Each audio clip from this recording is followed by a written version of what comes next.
ये देखिए, इसमें से जो भी पसंद हो ले लीजिए।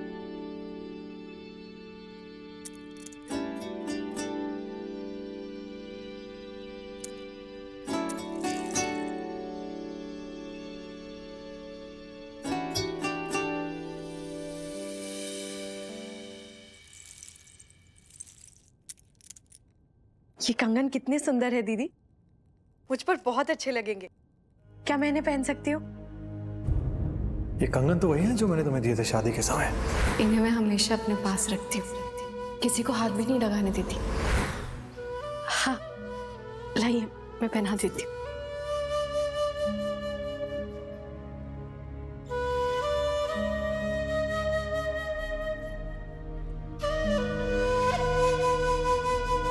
कितनी अच्छी है राधा दीदी, आपका बहुत बहुत शुक्रिया। अच्छे से तैयार होना है आपको, मेहमान आते ही होंगे, इसलिए आप जाइए और तैयार हो जाइए, मैं आकर देख लूंगी।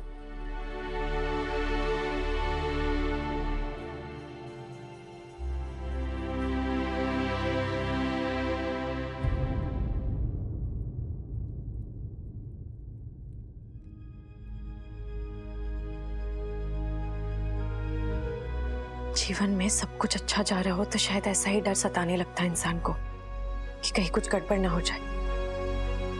पर भगवान आप है ना, आप संभाल लेंगे ना, कुछ भी गलत नहीं होने देंगे ना। आपको इस घर के हर व्यक्ति की रक्षा करनी है।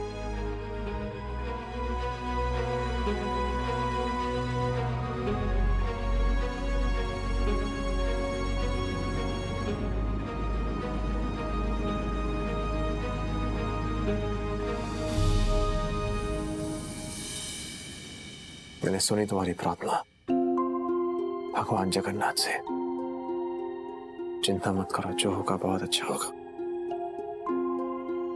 मैं भले ही तुम्हें तुम्हारा मनपसंद उपहार नहीं दे सका तो क्या हुआ, कम से कम सबकी सुरक्षा तो सुनिश्चित कर ही सकता हूं, ठीक है, इस दिए की तरह। हम इस परिवार की सुरक्षा करेंगे, तुम और मैं, हम दोनों, है ना? वो सब तो ठीक है बक्सी जी, लेकिन आप यहाँ क्या कर रहे हैं? राधा दीदी ने मना किया ना हमें। तुमसे कहा था ना कि हम विवाहित हैं और हम पर ये नियम लागू नहीं होता है। बक्सी जी, बक्सी जगबंधु ने कह दिया मतलब कह दिया।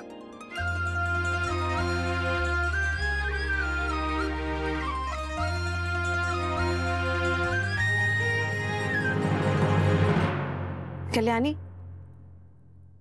तुम्हारे बाबा आ गए हैं, तुम्हारे लिए पूछ रहे हैं। बाबा आ गए। बाबा,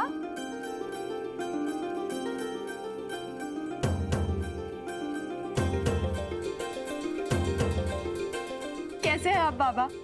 कितना याद किया आपको, इतने दिनों से नहीं मिली मैं आपको। रास्ते में कोई तकलीफ तो नहीं हुई ना? आपका चेहरा पूरा उतर गया है बाबा, लगता है आप ठीक से खाते पीते नहीं, या फिर सफर की थकान की वजह से तो नहीं हुआ? ओहो, मैं ही बोले जा रही हूँ। बाबा, मोहन कहाँ है? मोहन कहाँ है? दिखाई नहीं दे रहा। कहीं आते आते बाहर खेलने तो नहीं लग गया?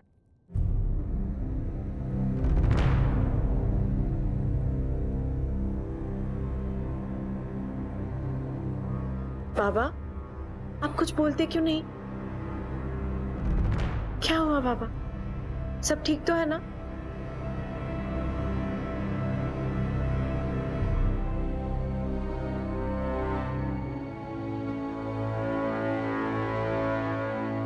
बाबा कुछ बोल क्यों नहीं रहे हैं? कहीं कुछ हो तो नहीं गया? बाबा, मोहन कहाँ है? सब ठीक तो है ना? मोहन क्यों नहीं आया? कहीं ऐसी कोई वजह तो नहीं जो आप मुझे बता नहीं रहे? नहीं बेटा, सब ठीक है। मैं तो निर्बंधों की रस्म की वजह से जल्दी आ गया, जो माता पिता ही करते हैं ना। मोहन भी आ जाएगा कालिंदी के साथ।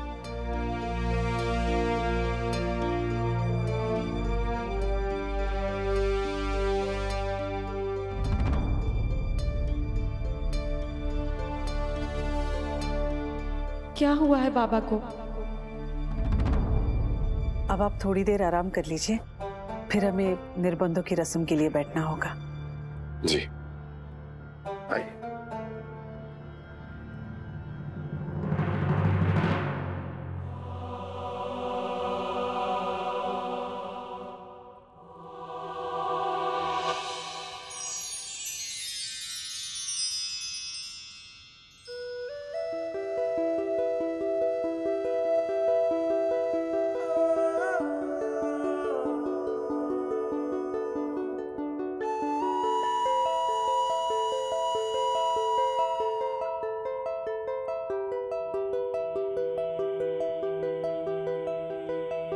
क्या हुआ? इतनी परेशान क्यों लग रही हो? क्या बात है? बक्सी जी, पापा को मिलके कुछ अजीब सा लगा, जैसे उनके मन में कुछ है जो वो बता नहीं रहे। कहीं कुछ ऐसा कुछ भी नहीं है कल्याणी, तुम्हारी ज्यादा सोचने से तुम्हें ऐसा लग रहा है। बक्सी जी, तुम्हारी सोच की वजह से।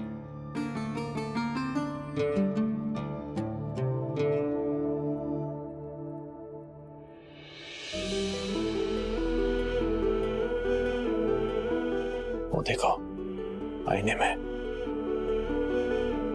पहचानती हो उसे? योद्धा है, बहुत बहादुर है, किसी से नहीं डरती, फिर अपने ख्यालों से कैसे डर रही है?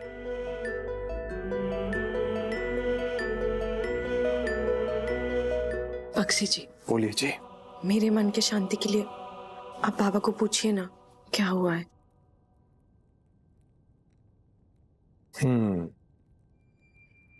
ठीक है, बात अगर बड़म्बा की राजकुमारी की मन की शांति की है फिर तो जाना ही पड़ेगा। मैं पूछ के आता हूं।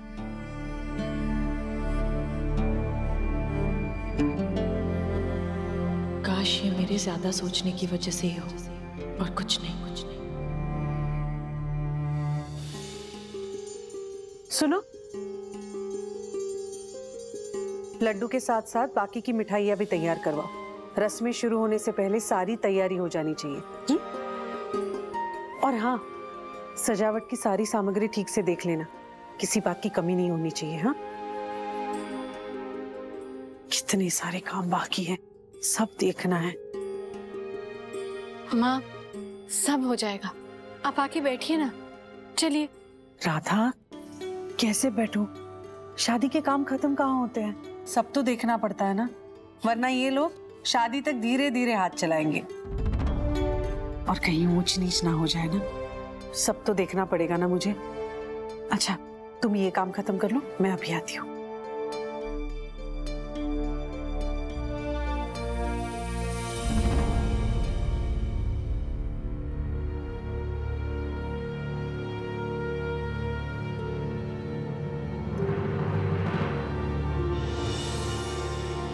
यहाँ समधन जी को ऊंच नीच की पड़ी है, और वहाँ जमाई जी मनाही होने के बावजूद शादी वाले घर से बाहर जा रहे।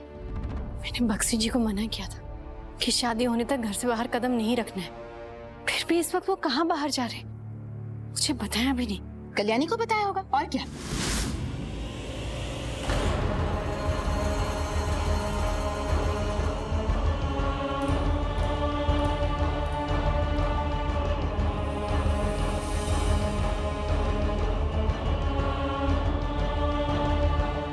मैं भी तो देखूं, ऐसा कौन सा जरूरी काम आ गया है जमाई जी को शादी से पहले।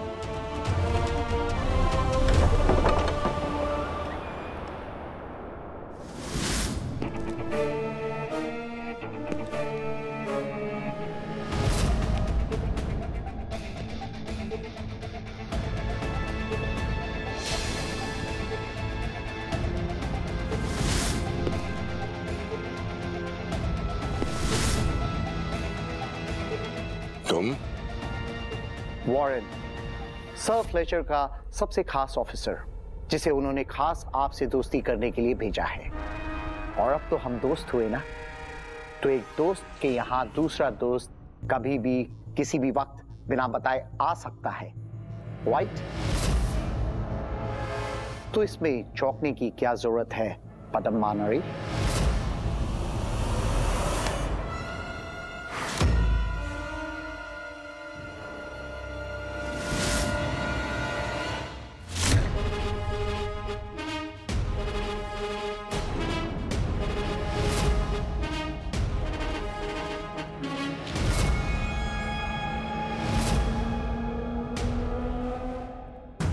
हमारे क्षेत्र में घुसने की हिम्मत कैसे हुई तुम्हारी?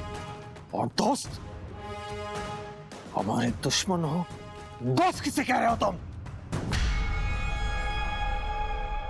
जहां से आए हो चुपचाप वहीं वापस लौट जाओ, वरना इसी क्षण तुम्हारे सर को तुम्हारे दर्द से अलग कर देंगे। चले जाओ।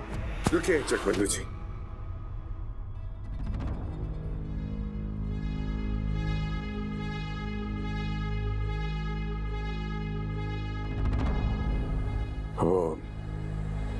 वो मैं बताना चाहता था कि रोडांग आने से पहले बड़म्बा और ईस्ट इंडिया कंपनी के बीच संधि हो चुकी है।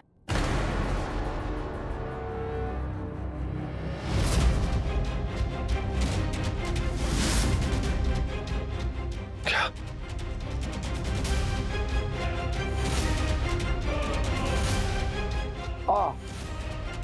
मुझे लगता है पाक्सी जी को पदम्बा नरेश की बात ठीक से समझ में नहीं आई है, तो मैं एक बार फिर से दोहरा देता हूं। पदम्बा और ईस्ट इंडिया कंपनी के बीच समझौता हो चुका है। अब पदम्बा नरेश मेरे बॉस सर फ्लेचर के खास दोस्तों में से एक हैं।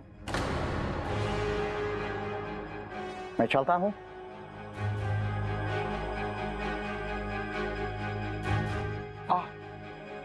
You getting married? शादी मुबारक हो आपको।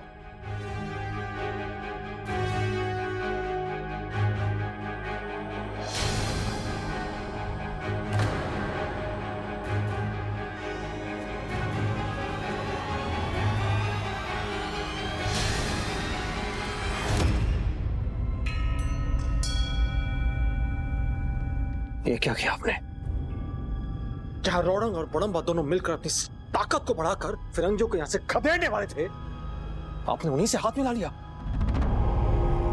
ये क्या किया आपने? मैं मजबूर था बेटा, मेरी सेना बिखर रही थी, मेरे लोग घबराए हुए थे और मेरा स्वास्थ्य भी ठीक नहीं रह रहा है।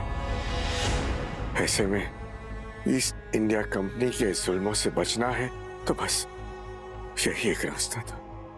कल्याणी और मेरी शादी का आधार क्या था जानते थे ना आप? अगर आपने उस वजह को ही खत्म कर दिया जिससे संबंध बनने वाले थे, इसका क्या असर पड़ेगा हमारी शादी पर, कल्याणी पर? आपने इसके बारे में नहीं सोचा। और बड़म्बा के लोग क्या वो स्वीकार करेंगे आपकी संधि को जो आपने अभी की है ईस्ट इंडिया कंपनी और बड़म्बा के बीच? बोलिए,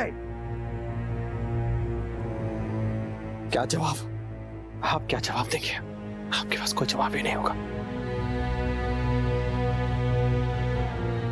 ये आपने सही नहीं किया।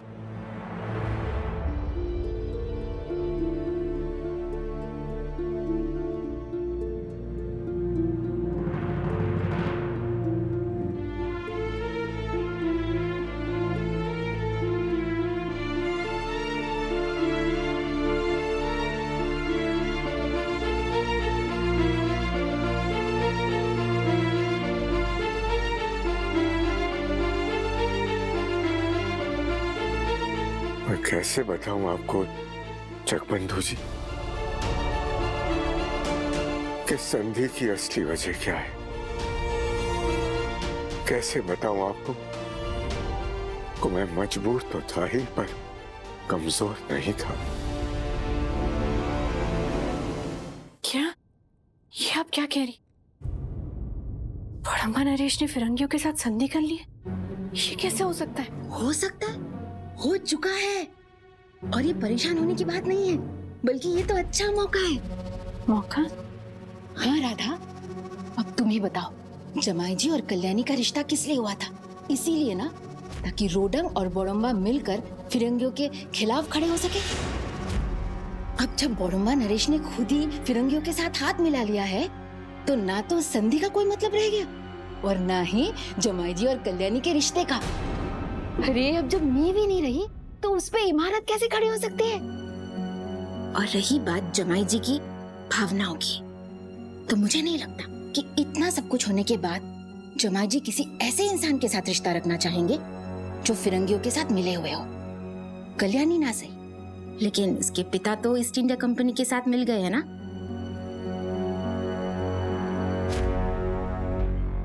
मुझे तो उम्मीद की वो किरण नजर आ रही है जिसका मैं कब से इंतजार कर रही थी। मुझे नहीं लगता कि इतना सब कुछ होने के बाद जमाई जी और कल्याणी की शादी हो पाएगी।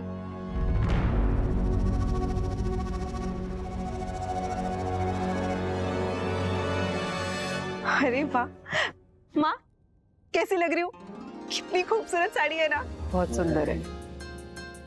कल्याणी, तुम भी इसमें से कुछ चुन लो साड़ी जल्दी से जल्दी, ताकि मैं उन्हें तैयार करवा सकूं शादी तक। माँ, ये कैसी लग रही है? सुंदर है।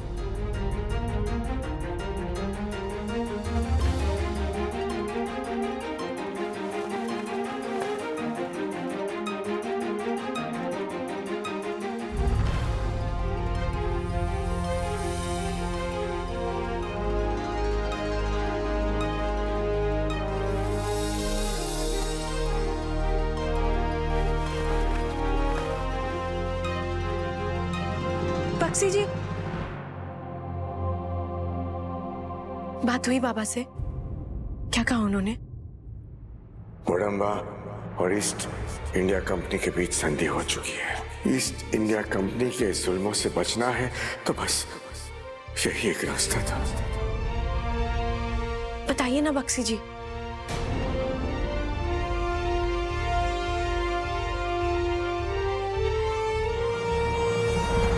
परेशान है ना बाबा? कुछ हुआ है ना? मैं जानती थी कि कोई तो बात है। उनका चेहरा देखकर हमेशा पहचान जाती थी मैं कि कुछ गड़बड़।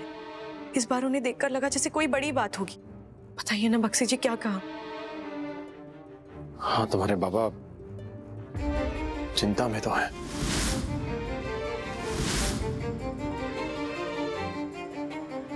अरे कौन सा पिता अपनी बेटी की शादी को लेकर चिंता में नहीं रहेगा? ठीक जैसे तुम्हें चिंता है कि खुशी के मौके पर कोई समस्या ना आ जाए, कोई बाधा ना आ जाए, कोई रुकावट ना आ जाए, वैसी उन्हें चिंता हो रही है। शुक्र है भगवान का। मुझे तो डर लग रहा था जैसे कोई बात है। कल्याणी, यहाँ आओ। फ्लेचर ने आखिर किस बात का दबाव डाला होगा बड़म्मा नरेश पर, जो उन्हें इतना बड़ा कदम उठाना पड़ा, और इसके बाद भी वो इतने परेशान है। अच्छा, अब तुम तिलोत्तमा के साथ साड़ियाँ देख लो, मुझे बड़म्बा नरेश के साथ रस्म के लिए बैठना है। ठीक है, अभी आई मैं।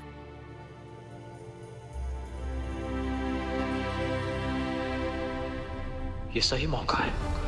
बड़म्बा नरेश अभी कमरे में नहीं होंगे, मैं जाकर देखता हूँ।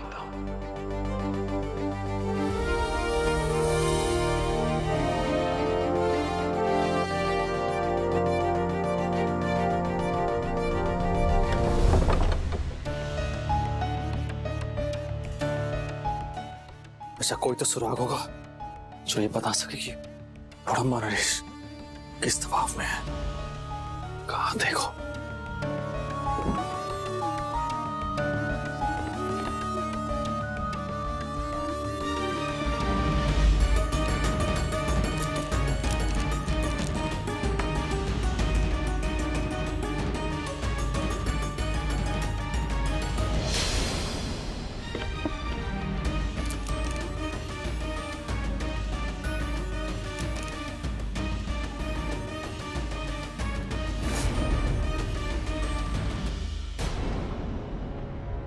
इस पे तो खून के छींटे हैं।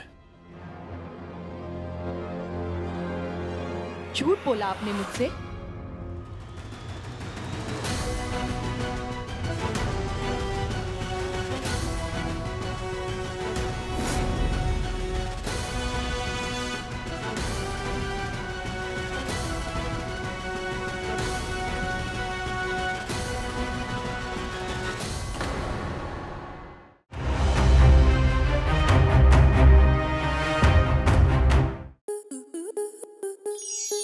स्टार प्लस के ऐसे ही और बेहतरीन लम्हे देखने के लिए सब्सक्राइब करें हमारे YouTube चैनल को।